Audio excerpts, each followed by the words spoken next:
এখন যাব আমার বারান্দাতে, ওখানে করলা ধরেছে, সেটা ছিঁড়বো, আপনাদের সাথে শেয়ার করব। Let's go. যে টবের ভিতরে তিত করলা গাছ লাগাইলাম, এই দেখেন তিত করলা,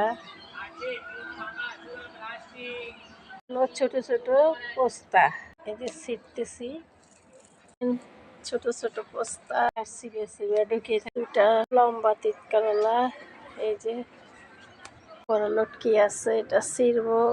একটা লটকি আছে এখানে, ছিললাম একটা।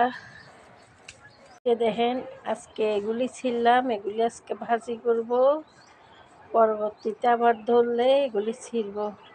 যে আমার তিত করলা গাছ দেখেছেন, বারান্দাতে ভাই ভাই ভাই ভাই উঠলো। নিচের গাছের জিনিস